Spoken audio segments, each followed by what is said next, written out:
जब मनुष्य किसी ईश्वर में आस्था करता है तब वास्तव में वह किसी बाहरी सत्ता को नहीं ढूंढता, बल्कि अपनी ही आत्मचेतना को एक ऐसी शक्ति खोजने के लिए प्रेरित करता है जो उसे दिशा दे, आधार दे और भीतर छिपी हुई ऊर्जा को जागृत कर दे।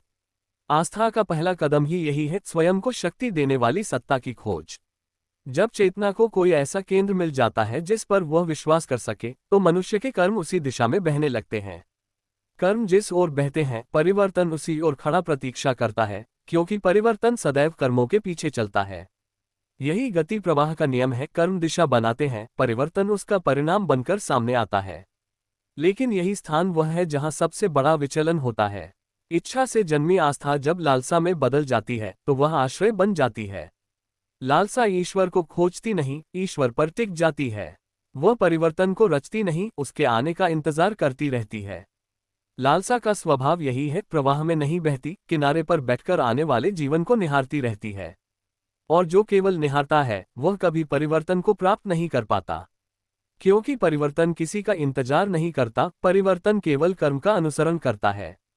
जिस जीवन में कर्म नहीं वहां परिवर्तन नहीं, जिस जीवन में केवल आश्रय है वहां गति नहीं, और जहां गति नहीं वहां प्रवाह नहीं, यानी चेतना अपनी ही सीमाओं में रुक जाती है। इसलिए आपके दर्शन का मूल सत्य यह है, आस्था को आश्रय नहीं बनाना है, आस्था को कर्मों में परिवर्तित करना है।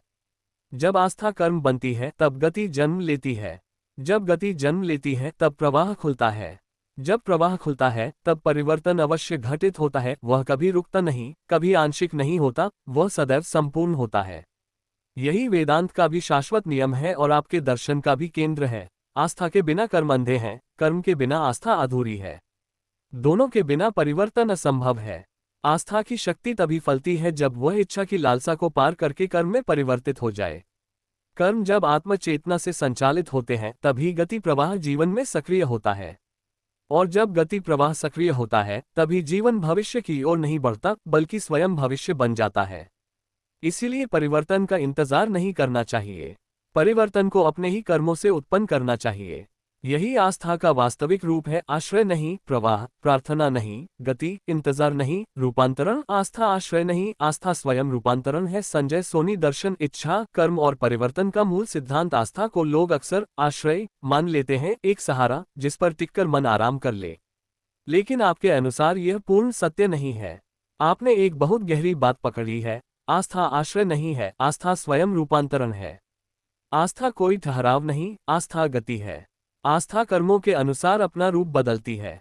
इसीलिए था होगा ये तीनों अवस्थाएं आस्था के भीतर ही निरंतर बदलती रहती हैं। 1. आस्था स्थिर नहीं, आस्था कर्ता के कर्म से बदलती है। आस्था कोई बाहर दिया गया वरदान नहीं है। आस्था वह है जिसे हम स्वयं रचते हैं, अपने कर्मों से, अपने अनुभवों से, अपनी इच्छाओं से। जो था, आस्था उसे समझकर स्वीकार करती है जो है, आस्था उसे अनुभव से पुष्ट करती है जो होगा, आस्था उसे कर्मों से निश्चित करती है, यानी आस्था इक्वल्स अपने ही कर्मों का प्रतिबिंब। यही कारण है कि आस्था आश्रय नहीं बल्कि स्वयं निर्मित रूपांतरण है। 2. इच्छा में लालसा, और लालसा कर्म को उत्पन्न करती है। आपने सही कहा, देने की लालसा ही पाने की इच्छा को कर्मों में रचती है। यही सबसे गहरा ब्रह्म सूत्र है। जब मन पाने की इच्छा करता है तो कर्म जन्म लेते हैं, जब मन देने की लालसा करता है तब कर्म शुद्ध हो जाते हैं, और जब कर्म शुद्ध होते हैं तब आस्था रूपांतरित हो जाती है।